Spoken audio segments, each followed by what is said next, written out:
Hello again.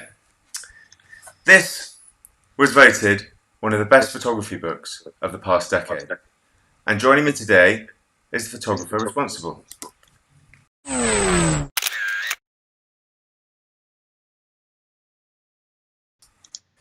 Indeed, Simon Roberts. Simon Roberts is a British artist photographer whose work deals with our relationship to landscape and notions of identity and belonging. He's published and exhibited widely, and his photographs reside in major public and private collections, including the George Eastman House, Deutsche Börse Art Collection, and the V&A. In 2010, he was commissioned as the official British election artist, and we'll see an image from that, by the House of Commons Works of Art Committee to produce a record of the general election on behalf of the UK Parliamentary Act. In 2013, he was made an Honorary Fellow of the Royal Photographic Society, based just down the road here in Bristol. Outside of his own professional practice, Simon's an active public speaker. He's published 4 critically acclaimed monographs. We're going to discuss some of those throughout this talk.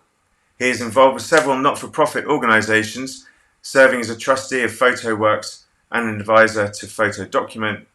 Holds a position as a visiting lecturer on the European Master of Fine Art course at the IED Madrid, and is an honorary associate professor in the Department of Geography at the University of Nottingham. He was born in South London and now lives in Brighton in the UK. Please join me in welcoming Simon Roberts. There he is. Good afternoon, sir. How are you? Yeah, good. Thank you. Thanks for the invitation. Nice to be here. It is. Well, this is the new here, isn't it? Yes, it is. Yeah. This is as close as we can kind of. Well, actually, we're getting better to getting closer now, aren't we? It's that barrier has been removed. The hair has been taken away. You know, we're going back to some kind of normality. So maybe we'll see each other face to face again soon. But thanks for joining. I know that you've done a number of these recently. So all a warm up for you, sir. Exactly. My God, I couldn't have put it better myself. Great. So you've been keeping well. Shooting much? Not a lot. It's been a weird 4 months. My wife was still working, so I became the primary carer, at least for the first 3 months, homeschooling 3 young children, and I can safely say I'm not cut out for teaching. Yes. I mean, I was doing a little bit, but yeah, it wasn't my main focus. I suppose that you could say I had an element of that FOMO, where I kind of wish I was out trying to record this weird time, but really I wasn't able to, other than wandering to the sea every day during my hour of lockdown let out. And I created a small series of seascapes inspired by Sugimoto's seascapes, which were photographed during the 56 days of lockdown. Yeah, they're very beautiful, composited together actually in the lines. Very, very nice. I did actually, as I was doing some research around, kind of what you've done and looking through the books that I own, I did have a thought as to how it would have been amazing for you to be commissioned to go around the country and shoot it in the last 4 months, because it would suit your style unbelievably well, and it would have been epic, I think is definitely the word, because you would have got all these incredible landscapes, obviously kind of antithesis to what you normally do because you put people in them, but these amazing landscapes and or should we just say locations with no one, nothing, no cars. Yeah, and it would have been pretty incredible to see, I think. Yeah, I mean, I was thinking a lot about that during lockdown. So, a lot of my output the last decade has been about gatherings. It's been about how we meet together and how we use the landscape. And of course, like you say, the landscapes have been pretty much empty. Or when we do see a landscape, it's now a 2 meter distanted queue of people outside Lidl or Aldi or whatever, and that in itself is quite interesting. So yeah, part of me was feeling like that I should have been out there, but in another life. Well, maybe second lockdown. Yeah, Well, second lockdown apparently might be coming, but even say you mentioned about queues of people, and that's there to stay clearly for a while. Oh, So yeah. something to think about. You can do a nice document of British supermarkets and then move to European and US. Who's the best queuer? Yeah, God, that's a good question. I'm not sure it's us. No. I'm not sure it's us. Everyone gets a bit too cozy. So, shall we? Let's move into talking about some of your amazing work, shall we? You shared with me some images going back over your historical projects, and the first one that I'd like to put up is from Motherland, which was shot a long time ago now, 15, 16 years ago, July 2004, 2005. And this was shot in over 200 locations. And this was your sort of first major body of work? Yeah. I'm going to put up the image that you shared with me on screen. And I'd just like to kind of understand actually why you chose Russia. What drove you to sort of that particular Eastern Bloc land, really, and why there versus obviously when you come, if you look at a lot of your other work, it's very much more European based and Britain based. So, what was the driving factor to take you over to Russia? Well, I suppose the first thing is why go and make a long-term project. And I was looking, having spent kind of 8 years working mostly on commissions up until 2003, I felt that I really hadn't had an opportunity to immerse myself in one body of work and really try and discover, that horrible word, the voice, kind of what it is that I could do with photographs and really develop a style. And my wife, who I met at university at Sheffield, where I studied geography, she studied Russian and had lived in Russia 10 years earlier and wanted also to kind of do something different. She was an English teacher at that stage, but was interested in writing a book. And so we kind of hatched a plan that Russia would be an interesting place to go. It's coming up to the 15th year of the fall of communism. Yet a lot of the photographs coming out of Russia up until that point, particularly by Westerners, had depicted a country in collapse, a place of decay and disintegration, this idea of, the end of the Soviet empire. And there were certain motifs that kind of played out through a lot of work that I was seeing. And I kind of just felt that I wanted to look for something different and see whether I could create a more contemporary look at Russia at this particular point in time. And it was at a real interesting phase. It was, it was very early years of Putin. They just were getting stability in the economy. So, you put money in a bank and it would still be there tomorrow. There was a kind of sense of growing optimism about where Russia was going. It was at the point where the oil price was very high. So, of course, there was lots of money coming into Russia as a result of that. And so, so we just decided to up sticks and spend a year traveling. We started in the Far East and did 4 3-month trips across the country, every 3 months going back to Moscow to kind of take stock and take a deep breath and grab more film. I mean, I was shooting, it was all shot on a Mamiya 7, so I was shooting film at the time, and I was only processing every 3 months. I was processing when I was back in Moscow. So it was a chance to kind of, look at what I'd done, make sure the camera was still working, and then kind of head off again. Did you find, had you been to sort of Eastern Bloc, if you will, before you went I've been to Russia to visit my wife back in '96. So, but of course in there, it was a very different place just in those 10 years. I'd traveled a bit in Eastern Europe, but I hadn't been out further west than Moscow in terms of looking at a former Soviet country. So, my knowledge of Russia was from playing Risk, and wanting to capture Kamchatka. And I suppose that, joking aside, part of the thing also was this, we all go with a particular stereotype in our head of a place, Yeah. wherever that might be.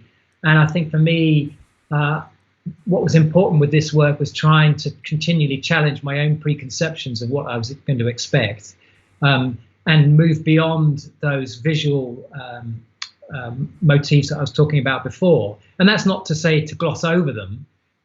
Of course, there was great poverty and other issues that needed to be recorded, but that's only part of the bigger jigsaw puzzle. Yeah.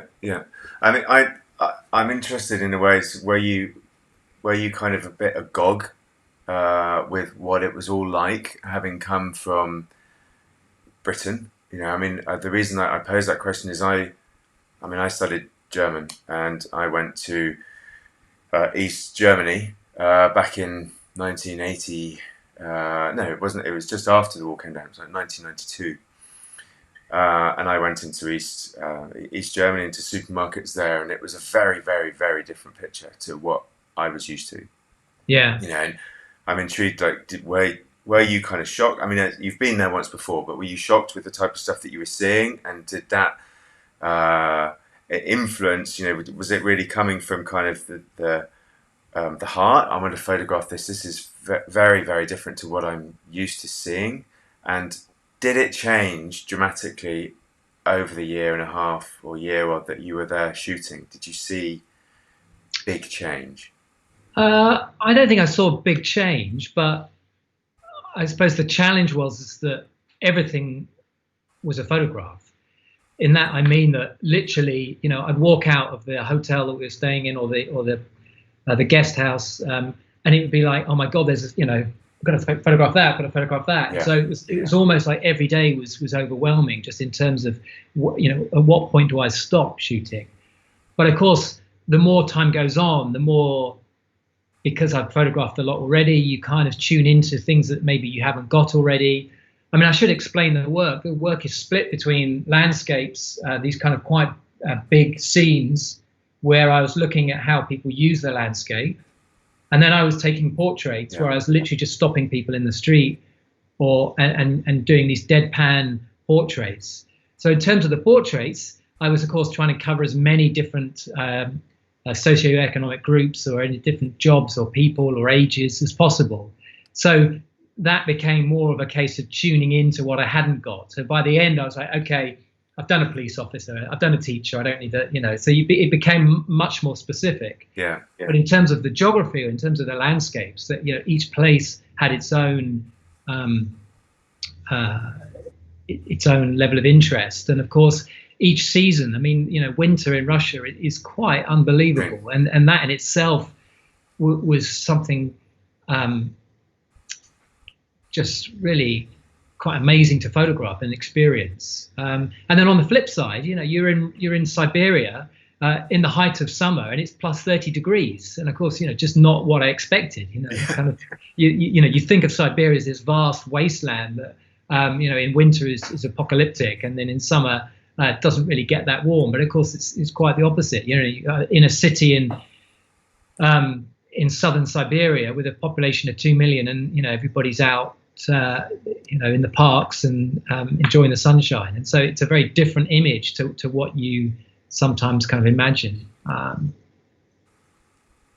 So I suppose it was just a case of trying to develop an overarching kind of sense of what I was trying to capture, and really that was about this sense of Russian identity, and because I was so fascinated by how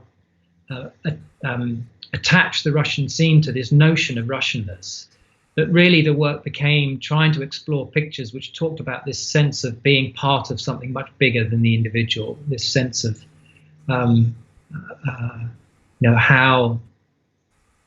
how a place is created, maybe not just for real, but also in the mind. This idea of what and of course, we see a lot of that, in every nation, which is developed through art and literature, but it's particularly palpable with Russia and the kind of Soviet. I think more so even with the kind of the Eastern Bloc countries, because of the very nature of how they historically have been further behind us in development.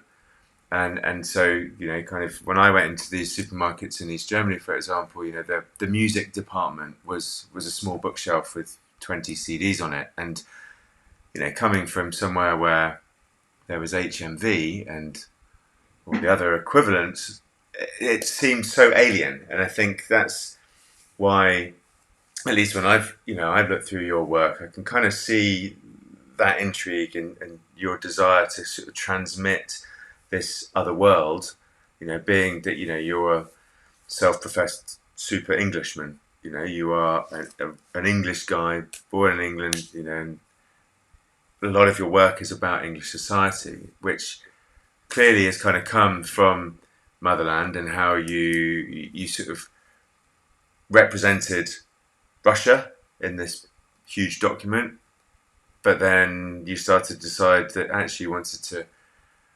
self-analyze, shall we say, and start to shoot Britain a bit more. Try to document that in a strong way, in the same way that you had done Russia, but to give yourself an opportunity to develop your work. Had you thought about doing other countries off the back of Russia? You know, I know obviously the world is enormous, and not now. You probably don't want to travel anywhere, but you know, there's well, such. You always think about the work that's been made in America, and that idea of the road trip, which, you know, to some extent Russia was an epic road trip, although half of it wasn't via road because it's just too big. So I'd always thought about America. I'd made a lot of work in America in the late 90s, early 2000s, and but just kind of little pockets of stories rather than, you know, doing this kind of bigger series. But I've always been too scared of the history of the American photographers documenting America that I haven't quite found the time, or of course it's difficult now with 3 kids to actually to really get the time. So that's one place, I suppose, that would have been interesting. I mean, the other is sub-Saharan Africa. I think it's so.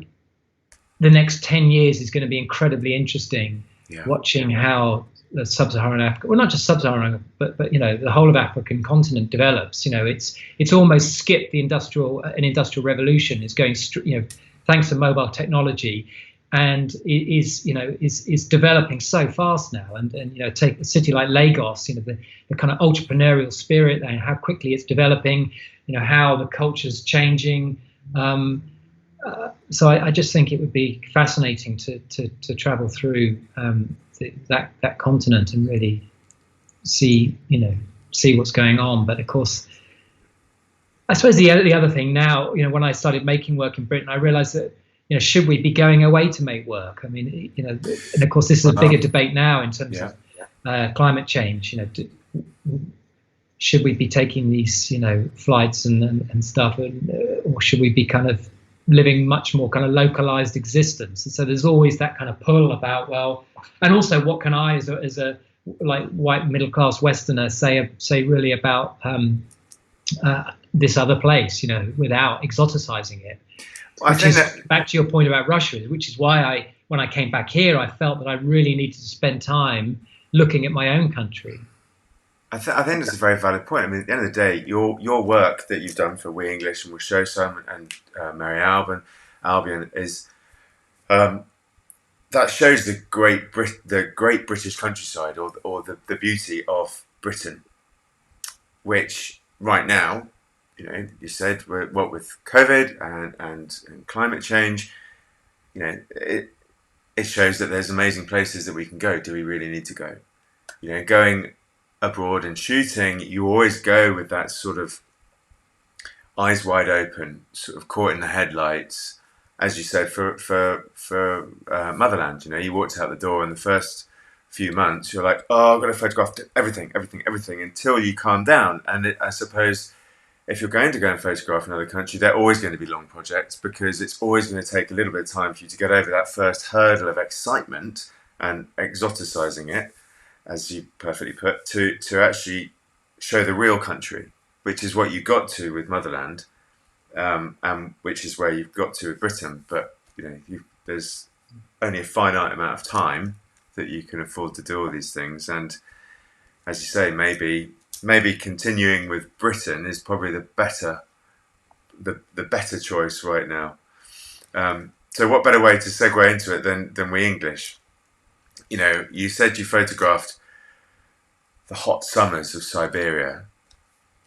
With We English, I noticed that you photographed a lot of, most of it actually, over the summer. So the summer period, June, July, August, September. There's a few winter ones in there, I think. But primarily kind of summer. Oh, actually, I mean, it was the whole year. So there's pictures throughout the year. But I suppose the main road trip was between April and late September. I think most of the images in your book definitely evoke a sort of summer. I have it next to me, obviously, a summer vibe. Although there's sort of early winter, I suppose, the February. At what point do you decide then you wanted to do Britain? You know, after coming back from Motherland, from Russia, you know, you've got this big successful project, your first successful project that obviously took a hell of a long time for you to do, and you've got this great country, Great Britain, to go and shoot. What was the catalyst there? What was the sort of flick in your head to go, right, I need to do this? Well, it started while I was in Russia, because a couple of days before we left Russia, it was the announcement of who was going to get the 2012 Olympics. And I remember watching the television in Moscow as they made the announcement. Of course, London got it. And so the cameras flicked to Trafalgar Square, where there's, you know, all the crowds going wild, you know, and there's this real kind of euphoria about, you know, Britain and you know, going to get the Olympics and what that kind of meant. And then we flew home a couple of days later, and we landed at Heathrow and couldn't get off the plane for about 4 or 5 hours. And it was only when people started checking their mobiles that we realized what was going on, and it was the 7/7 bombing. And so, of course, every airport was immediately closed. When we did finally get out of the plane, I remember driving back home, and all these signs on the motorway saying London is closed. So I'd kind of gone from this point a few days earlier of witnessing this euphoria to this point of terror. And of course, over the next few months, there was this kind of real introspection, this kind of questions being asked about how did this happen? What did it mean? So that kind of got me thinking of, about, what was going on under the surface here? What were we witnessing? And also at the same time, there was these debates about devolution in Scotland and Wales. And then at Take Britain, there was this major exhibition, How We Are, which looked at Britain through the eyes of photographers over the last century. And I remember seeing in the last room, it had, the Millennium period. And it just kind of felt to me that there was a real point here where it was important that somebody new stepped in and started photographing this country. And initially, I decided just to look at England rather than Britain, making that kind of political statement about the fact that somehow the idea of Englishness was more vague than it was Britishness, in the sense that the Welsh and the Scottish have strong senses of identity, but the English don't. Very true, yeah. So really, it was those different ideas that got me to thinking, actually, what I need to do here is something similar I did with Russia, go on this road trip, spend a year traveling my own country and exploring this sense of what it means to belong to a place, and does that even exist, or is it an imagined experience? And so, over the course of a year, I planned this trip. I actually set up a website before I left where anybody could suggest things for me to photograph, because whereas Russia had been about me going out to explore this other place, and it was about that idea of representation. Here I thought, well, I actually want to get the English involved in the act of representation, so people could actually involve themselves in this project. And so hence why partly the reason the book's called We English was that it was this kind of dialogue. And then I would go to some of the places that were suggested that I should photograph. And so did you find that massively overwhelming? Because I thought that was as I was sort of thinking and reading up on how you'd looked at the pictures that you'd shot, and obviously where you were going and where you'd gone, I was like, my God, how did you shoot all this? And then, and even after you'd set up the website and you'd got how many suggestions in total, how did you pick out of all of that? Well, of course, partly it was geographic. So, I'd be in Cornwall, and then I'd get one of the things would be, hey, on Thursday in Northumbria, we're doing this. And of course, it was just totally impractical to crisscross. Yeah, okay. So you had mapped your route out prior. Well, and was this sort of almost No, reported? Not really. I mean, it was more the fact that I'd got several things that I wanted to do on particular days. So, I wanted to do Derby Day, the Epsom Derby. I wanted to do Aintree, or I wanted to do a music festival. So I had certain places which I kind of knew. But then what I did is I actually arranged a deal with the Times newspaper that they would publish a picture every week from the road, partly to fund my trip, to get money each week. So I also shot a digital picture. I'd send it to the paper, and they'd publish it full page, and it would tell you where I was going to be next week. So then what I could actually try and do is actually get people to follow my journey and suggest things in the area I was about to go. And I was also doing radio interviews and using social media as a way to try and garner information as I moved, rather than just, stuff coming in all over the place. So the picture that we chose, I want to say the Cotswold Water Park, but it's not, is it? That was. Yeah, it is. Yeah, Keynes. What were you? Was that on your hit list, or was that one that was suggested? No, that was just Keynes Country Park. They're sitting in Shorncliffe. Yeah, no, that was just one of those places that we just kind of happened upon as we were traveling. And of course, the Cotswolds is interesting because of the way that it's held within this kind of beacon of Middle England. A particular sense of what Englishness is. If we think of Midsummer Murders, or this kind of particular sense of the English village. And I was interested in trying to kind of upend that slightly. And what I like about this picture is it's the kind of last place where I want to spend my time holiday. There's this kind of sense of claustrophobia. Yes. There's crowds on this, and again, if we think about, there's no kind of social distancing happening there. But also what was interesting for me about that particular location is it used to be a gravel pit. So actually for 50 years, this was a place of work. Gravel was excavated, and then, it's been flooded. It's been bought by a developer, and they've put in these expensive cabins, and it's now a place of leisure. So I'm interested in how landscape changes and how our interaction and our use of these places change. Yeah, I mean, this sums up Britain, I think, quite nicely. But I mean, having lived in Austria, where we'd go to lakes equivalent, it's not too dissimilar, actually. I'm putting it up on screen as I say this. I've seen scenes like this across Europe. So it's quite interesting having that in my mind when I look at some of your work. But do you think that evokes Britishness? Do you think your book has done exactly what you set out to do? Do you think you've kind of captured it in a nutshell, or is there something that you a particular moment? So of course, places always change. At the time you shot it, I mean. And I suppose a picture like that, for me, I suppose it represents this sense of England are the details. So it's the fact that there's a couple there with 20 bags of Walker's crisps, or there's a bloke who's completely burnt, because he hasn't put any sun cream on. Or there's it's the elements of the litter, or the fire taking place, or the fact that we're still on this big public place trying to create these private little colonies. Somebody's put up a tent, or we create these little patches. And so I think when what I'm trying to do with the photographs is create a bigger narrative. So rather than having a simple picture which you can look at quickly, these photographs reward you for the longer that you study them. And it really is about those details that reveal something more the longer you look at them.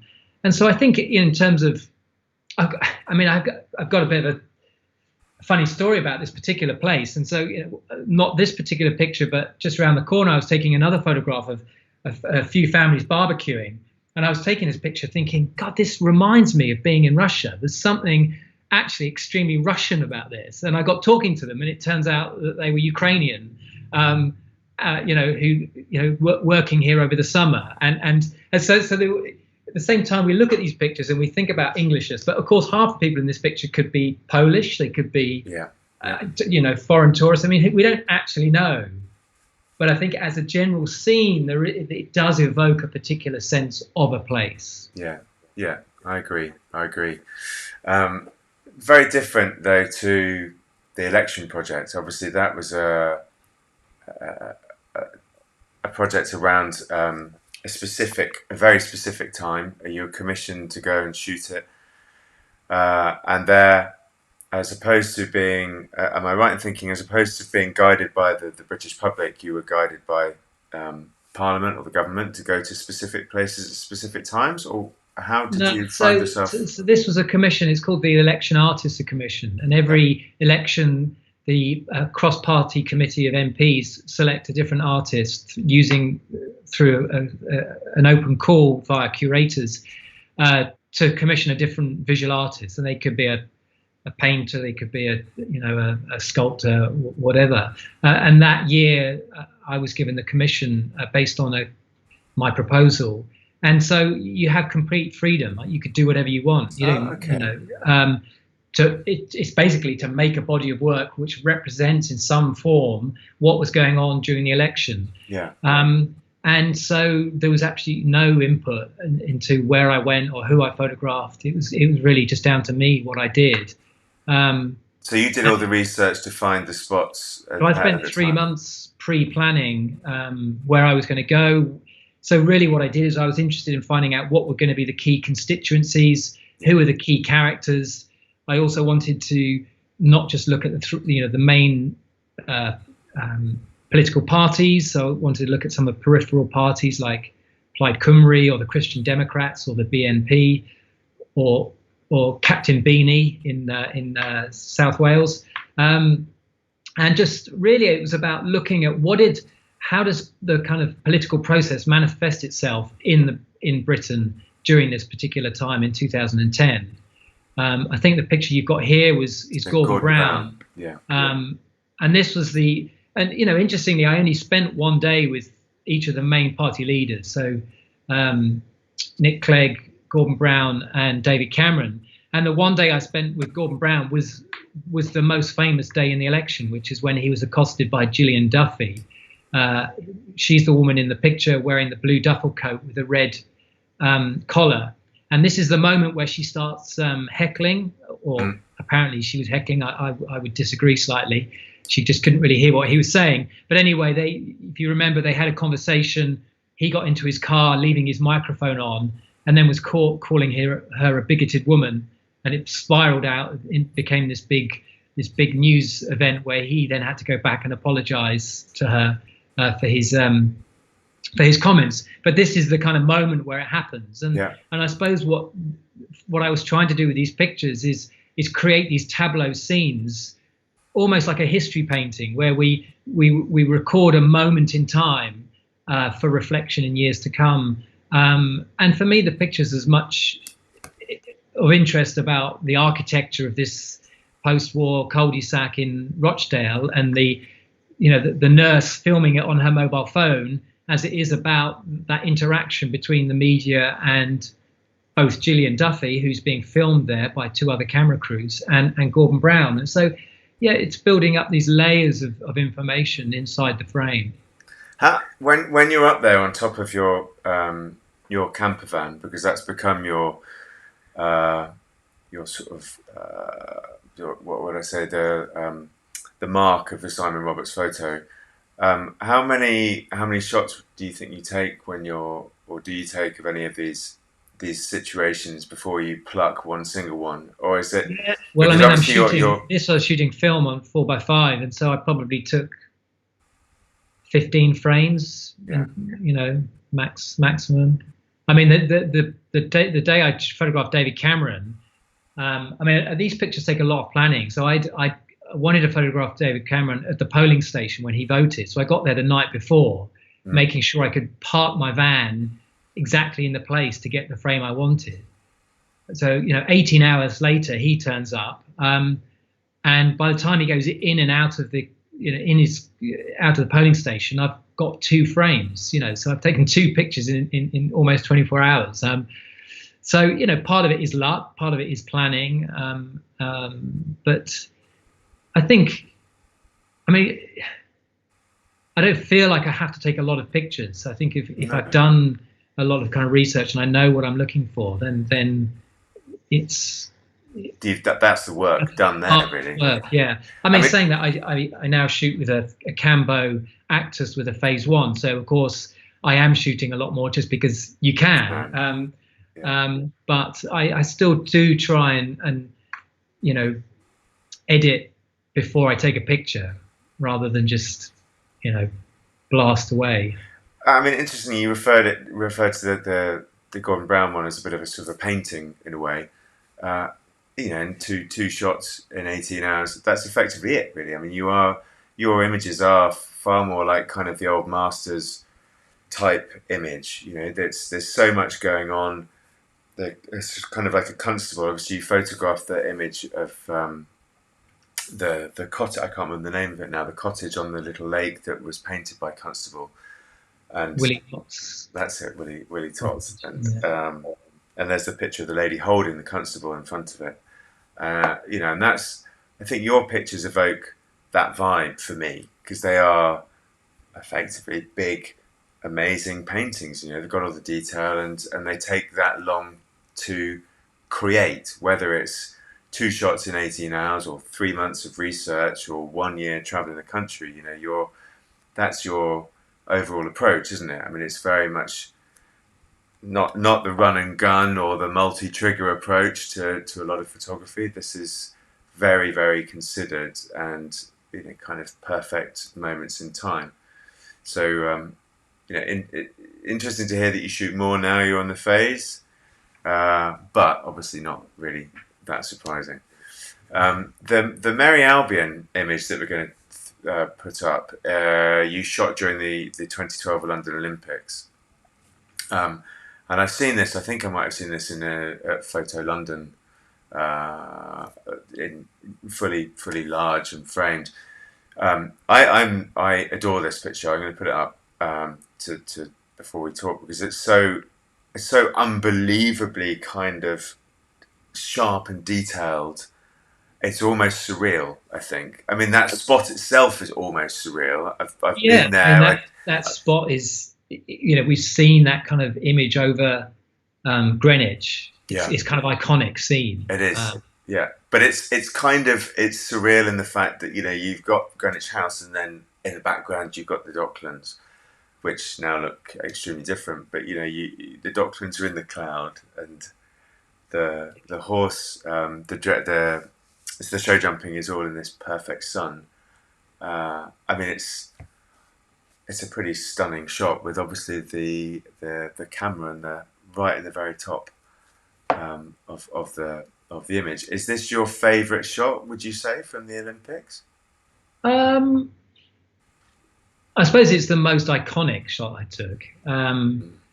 I did another one of the beach volleyball outside behind Downing Street, which I quite like. They're quite similar colours, aren't the colour palette? Talk about, I mean, this was all shot on the phase, so this was the first time I started shooting digital. And again, this is about planning. I wrote to the IOC in Switzerland in I think 2010, and I sent them a copy of We English, and I said, look, I think it's really important you give access to somebody to do something different at the Olympics rather than, just a sports photographer or a newspaper photographer. This is what I do. I'm interested in looking at the Olympics, but I want to stand back. I want to look at the stadium. I want to look at the landscape. I want to look at London.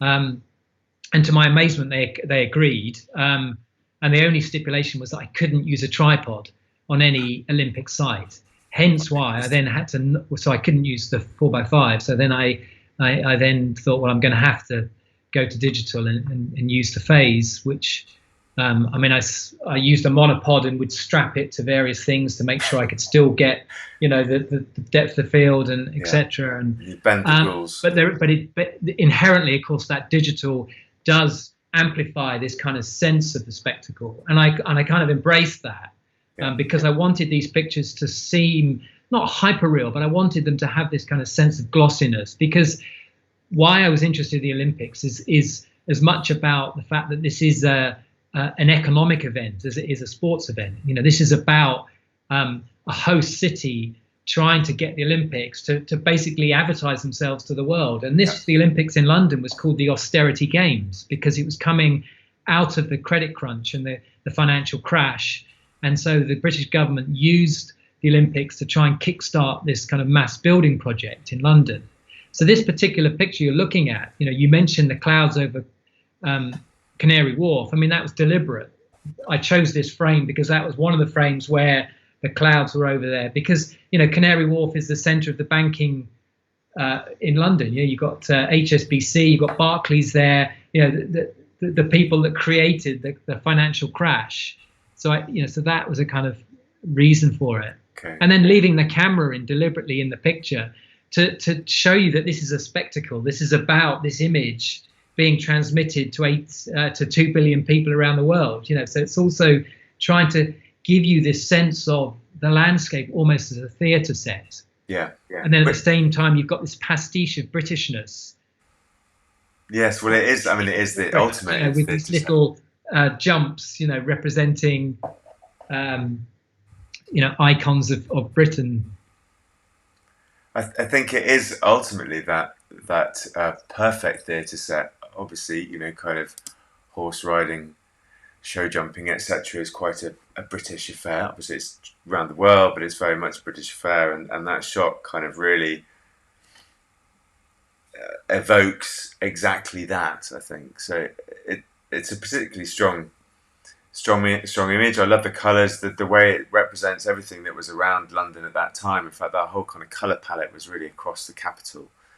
I mean, Locog were extremely clever in the way that they branded London. It was a really clever piece of marketing that they did.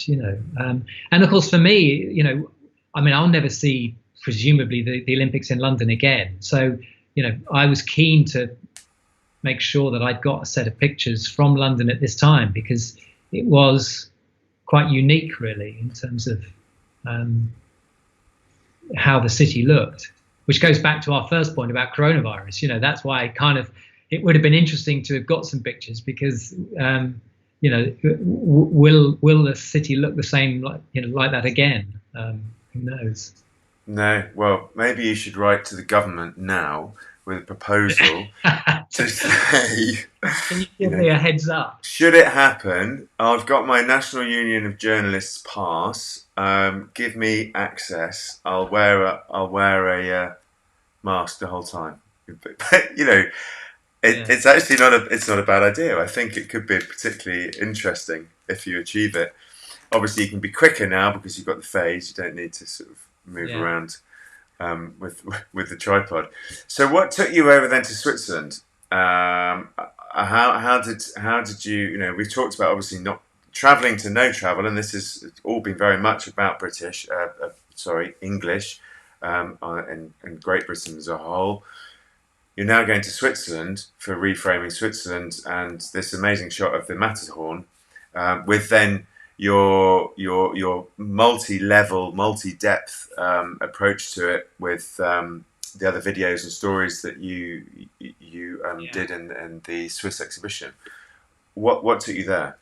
So, this is actually a commission from Fotostiftung, which is a museum in Winterthur in Switzerland, and they invited 6 photographers from different countries to come and make work about Switzerland. And the idea was that we were given free rein to try and represent this place.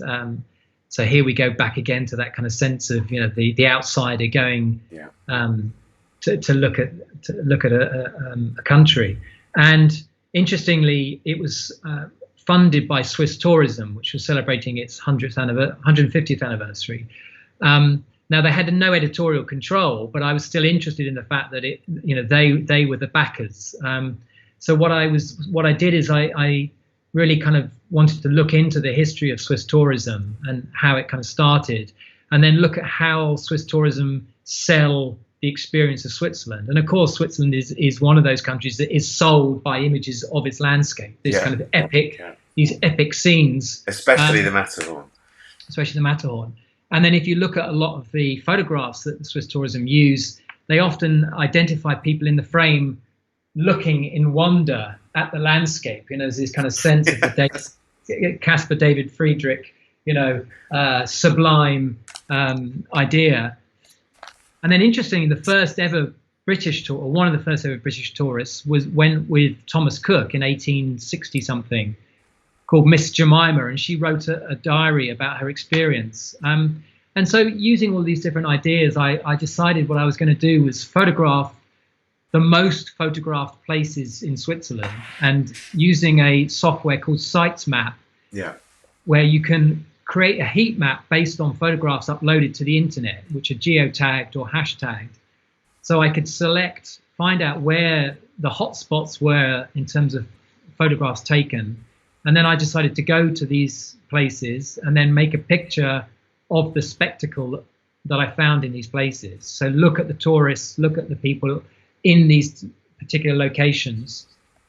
And in the exhibition, you see the photograph, and then with augmented reality, using your iPad or your phone, each picture is recognized by the app, and then it loads other data on your phone, and that might be historic photographs from the archives of Swiss tourism. It might be pictures taken in the last 24 hours from the same location, or videos that I shot of tourists taking pictures in these places. And it was all based around this sense of this term site sacralization, which is basically how certain places become represented. And as tourists now, we're directly involved in the reproduction of images of a particular place. So for instance, Swiss tourism, at each of these locations often have plaques which say, upload your picture with the hashtag In Love with Switzerland. And by doing that, they aggregate all those pictures and then they put them on their own website. So they're actually and promote Switzerland through the use of people's photographs who are there. So inadvertently, we're all part of this process of creating a particular image of Switzerland. So I wanted to look at these different things and try and reference them through this series of pictures. Yeah, it's a very different approach, isn't it? As opposed to the big glory shots that you could have done with your epic, large format. I love the fact that you've gone all these sort of mountaintop pontoons, lookouts, and everyone sort of stood there, obviously then with their selfie sticks and their mobile phones and all the rest of it. It's just the amount of images that they are shooting is in stark juxtaposition to what you are, going back to your sort of maybe 10, 15 frames of each place. Did they, the Swiss Tourism Office, say to you, we should, can you go to these spots? Can you go to the Matterhorn? Can you go? Or was it all very free rein to you? No, it's very. So it was just down to the iSight app. Sitesmap. Sitesmap, sorry, yeah. It's great. Check it out. It's really. I went and had a look at it earlier. Actually, it was having a bit of a struggle with Google, but it was showing. Okay. Yeah. I think it was in its beta mode when I was using it. I don't know how it's developed. I don't think it's progressed. But it's still there, and you can kind of dive into the amount of images taken in Trentino or whatever it may be. Yeah. It's a pretty amazing kind of way of doing it. But obviously, talk about the amount of pictures that people are taking. Stark contrast to what you do. That leads on to this project, The Last Moment, which I was really interested in because it's starkly different to all the type of photography that we've talked about so far, all your large format, and landscape, people, etc. This, along with some of your other work, is very different. You've here elected to focus on those pictures, or if you will, the devices that people are taking the pictures with. Was that something that you came to off the back of something like Reframing Switzerland, whereas the realization of how many thousands upon millions of pictures are being crowdsourced, so to speak? What landed you on that? Yeah, I mean, I suppose it's funny because I've almost got two kind of parallel track. So alongside these particular large landscape pictures that I've taken, I'm kind of known for, I also have a kind of more experimental practice, which involves text and video and other forms, because I'm interested in ideas, and sometimes a landscape picture doesn't record the idea that I'm trying to discuss, and so it's about trying to find the best way that you can represent this idea. This series actually started while I was reading about the collapse of Kodak.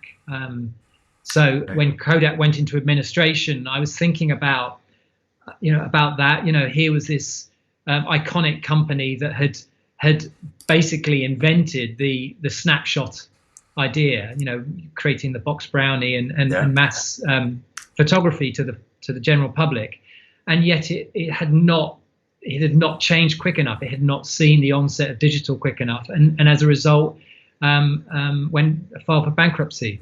And so that got me thinking about the Kodak moment, which is where the title "The Last Moment" comes from. And then at the same time, I remember seeing a picture in the Guardian. They had these big double-page spreads, and I looked at it, and I think it was the royal wedding, and I looked at it, and with a magnifying glass, I went in, and I suddenly saw how many people were holding up cameras, and I started circling them.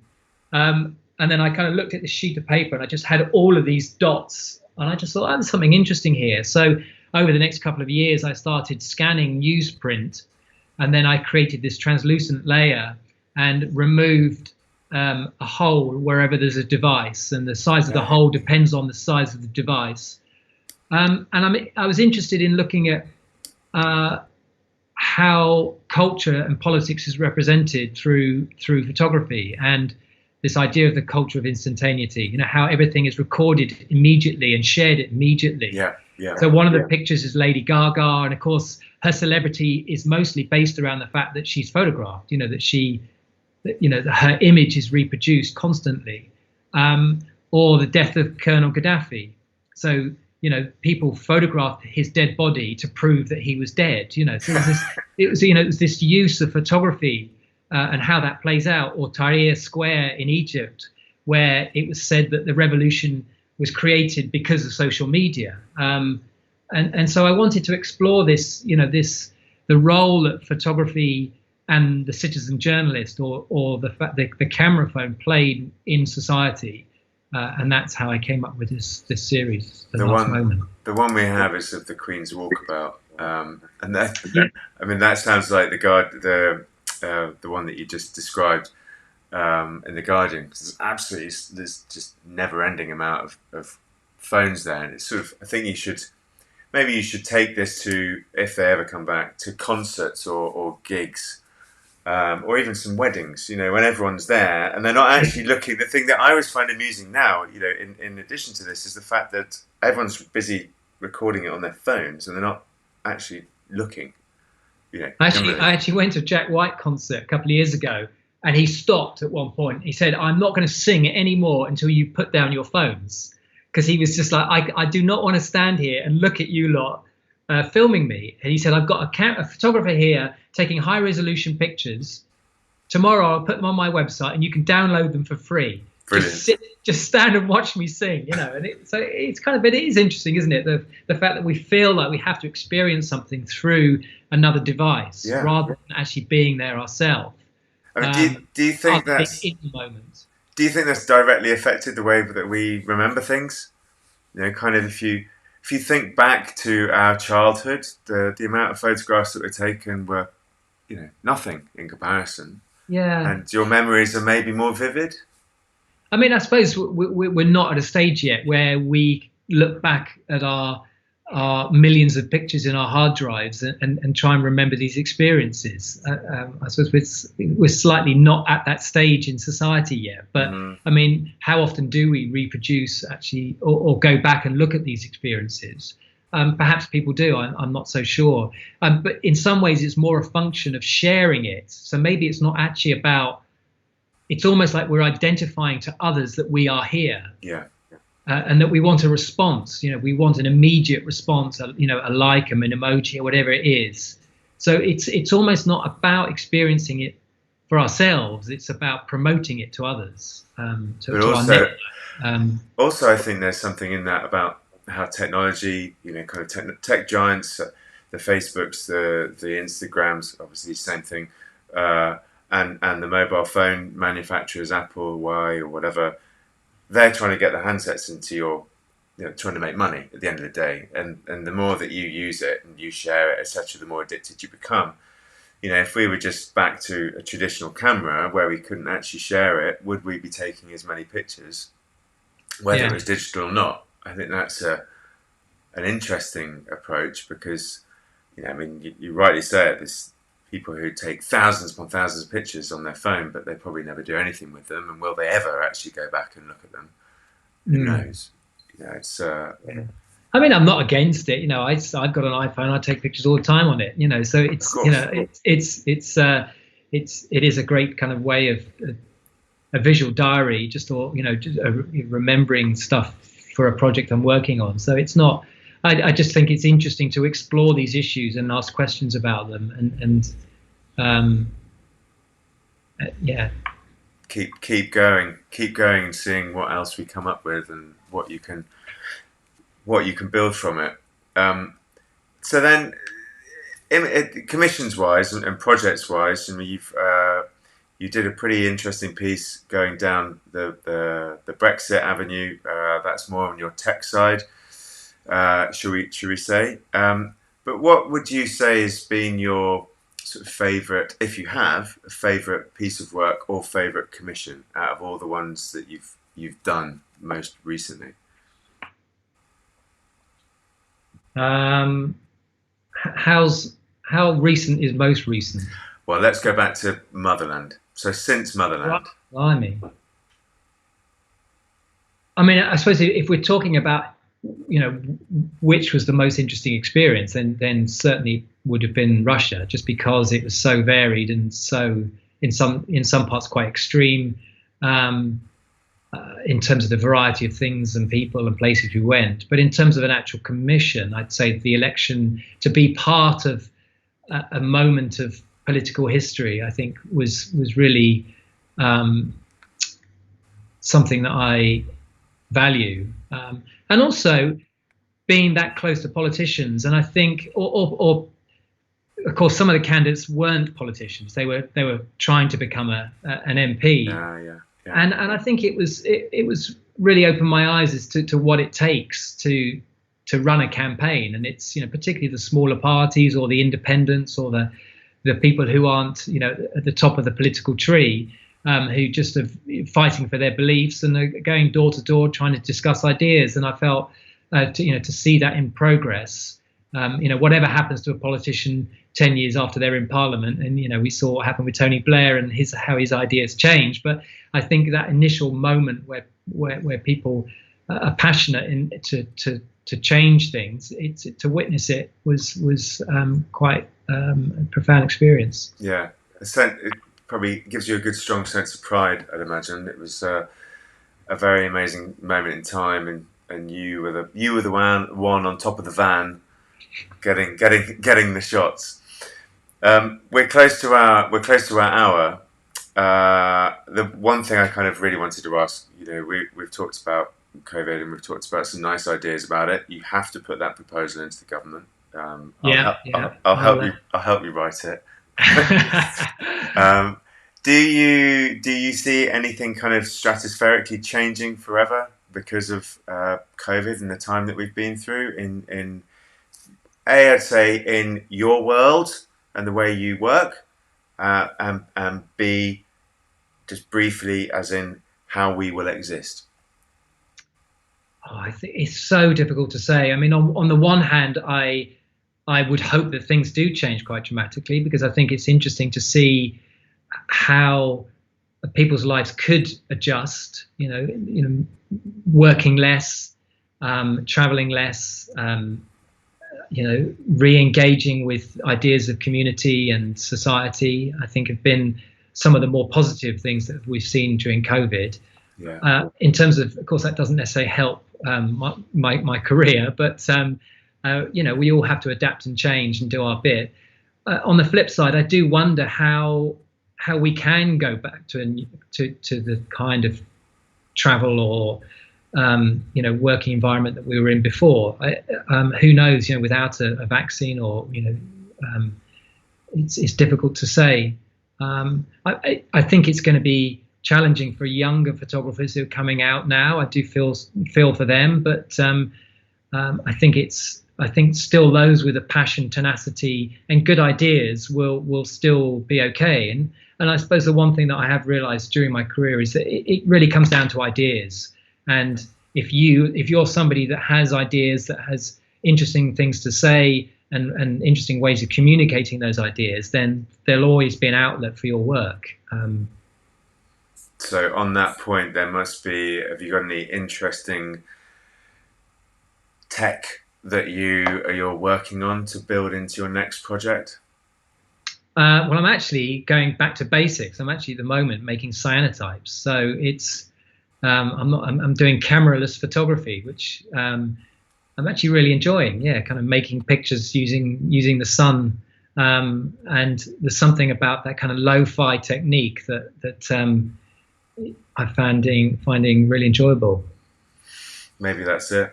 Back to basics. Back to the cave. Yeah, I'm not sure about the cave, but I certainly think you could put that out to the English Tourist Board as a celebration of places to go.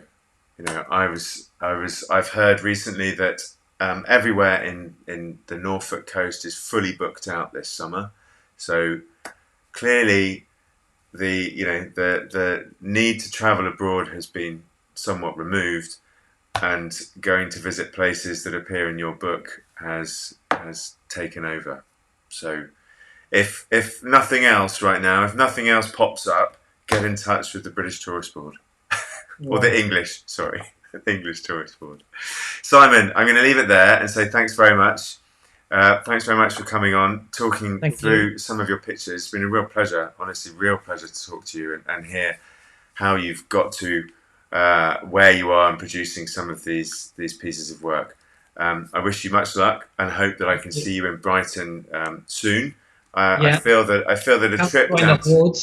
I've now done 2 interviews with 2 photographers, one from Lewis and one from Brighton. Being you. There we go. So I'm going to have to make sure I come down now and take a dip in the water and drink a beer.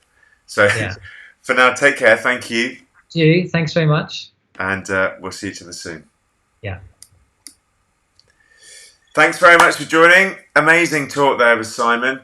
Really fascinating to hear the detail behind some of his projects and hear about some of his cyanotypes that he's up to right now. Do keep an eye on his work. The link to his website and his Instagram are in the bio underneath the YouTube broadcast, and tune in again to watch his and anybody else's interviews that I've done in the past. As for now, thanks very much for joining, and we'll be seeing you this time next week. All the best for now.